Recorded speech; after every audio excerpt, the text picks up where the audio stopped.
চিংড়ি মাছ দিয়ে এইরকম একটা খাবার থাকলে দুপুরের খাবারটা বেশ জমে যাবে। হ্যালো বন্ধুরা, আমি জয়িতা। আপনাদের জন্য আজকের রেসিপি চিংড়ি মাছ দিয়ে ফুলকপির ডাঁটির চচ্চড়ি। ভাতের সাথে খেতে দারুণ লাগে। এই দেখুন, আমি ফুলকপির ডাঁটিগুলোকে নিয়ে নেব। ফুলকপির ডাঁটিগুলো মানে বেশি শক্ত ডাঁটিগুলো নিচের দিকের, ওগুলো নেবার দরকার নেই। একটু নরম ধরনের ডাঁটিগুলোকে আমি কেটে নেব। আর ডাঁটির গায়ে যতটুকু পাতা আছে না, সেই পাতাগুলোকে আমি ফেলে দেব। পাতাগুলো দিয়ে আমি কিন্তু ভর্তা করেছি আর ফুলকপির পাতার বাটাও করেছি। চাইলে আপনারা চ্যানেলে গিয়ে দেখে নিতে পারেন। এবারে ডাঁটিগুলোকে আমি ছোট করে টুকরো করে নেব আর ওপরের খোসা ছাড়িয়ে নেব। পাতলা ধরনের একটা খোসা থাকে, এই খোসাটা আমি ছাড়িয়ে নেব। আর এই ডাঁটিটা যেহেতু অনেকটাই মোটা, তাই একটু মাঝখানে কেটে নিচ্ছি, এতে করে পাতলা হবে। এরপরে আমি এইভাবে আলু ভাজার মতো করে ঝুরি ঝুরি করে কেটে নেব। যতটা পাতলা করবেন তত রান্নার স্বাদ বেড়ে যাবে। ঠিক এইভাবে আমি পাতলা করে কেটে নিচ্ছি। আর এইদিকে দেখুন, ফুলকপির ডাঁটিগুলো যে আমি কেটে নিয়েছি, এগুলো অল্প জলের মধ্যে সেদ্ধ করে নিচ্ছি। আর ফুলকপির ডাঁটিগুলো আমার ভালোভাবেই সেদ্ধ হয়ে গেছে, নরম হয়ে গেছে।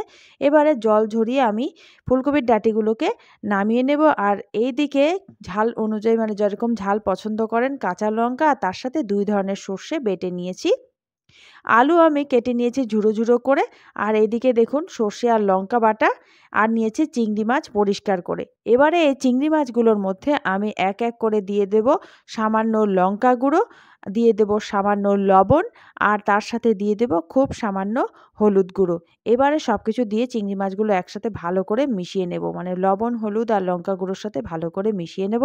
আর এইদিকে একটা কড়াই ভালোভাবে গরম করে সর্ষের তেল দিয়ে দিলাম। তেল ভালোভাবে গরম হয়ে যাবার পর এই চিংড়ি মাছগুলো একটু নাড়াচাড়া করে কিছু সময় আমি মাঝারি আঁচে ভেজে নেব। আর আস্তে আস্তে দেখুন, চিংড়ি মাছগুলো আমার ভাজাও হয়ে গেছে। এবারে চিংড়ি মাছগুলোকে আমি কড়াই থেকে নামিয়ে নিচ্ছি। এবারে ওই কড়াইতে আমি দিয়ে দেব আরও একটু সর্ষের তেল। এই তেলটা ভালো করে গরম করে নিয়ে একটু কালো জিরে দিয়ে দিলাম ফোড়নে। আর কালো জিরে দেবার সাথে সাথেই এই আলুগুলো যে আমি কেটে রেখেছিলাম, আলু দিয়ে দিলাম। আলু দিয়ে কিছু সময় একটু নাড়িয়ে নেবার পর আমি ফুলকপির ডাঁটিগুলো দিয়ে আবারও কিছু সময় আমি মাঝারি আঁচে একটু নাড়াচাড়া করে ভেজে নেব। এতে করে যে জল জল ভাবটা আছে, এটাও শুকনো শুকনো হয়ে আসবে। আর দেখুন, কিছু সময় আমি ভেজে নিলাম। আর এর মধ্যে আমি স্বাদ মতো লবণ দিয়ে দিচ্ছি, 1/2 চামচ। পরে যদি লবণ আরও দরকার পড়ে আমি পরে দিয়ে দেব। তবে লবণ দিয়ে আরও কিছু সময় নাড়িয়ে নিচ্ছি। আর দেখুন, কিছুটা ভাজা ভাজা হয়ে এসছে। গ্যাসের আঁচ রাখতে হবে মাঝারিতেই। আর কিছু সময় বাদে আমি এর মধ্যে সামান্য হলুদ গুঁড়ো দিয়ে দেব। খুব সামান্য হলুদ গুঁড়ো দিয়ে দিচ্ছি, যেহেতু চিংড়ির মধ্যে হলুদ আছে।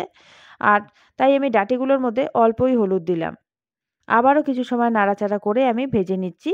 আর দেখুন, আস্তে আস্তে কিন্তু ফুলকপির ডাঁটিগুলো অনেকটাই ভাজা হয়ে যাচ্ছে আর আলুগুলো আমার ভাজা হয়ে গেছে। এবারে আমি যে সর্ষে আর লঙ্কা বেটেছিলাম, সেই বাটাটা দিয়ে দিলাম আর তার সাথে অল্প জল দিয়ে দিলাম। এতে আর সর্ষে তেতো আবার ভয় থাকবে না।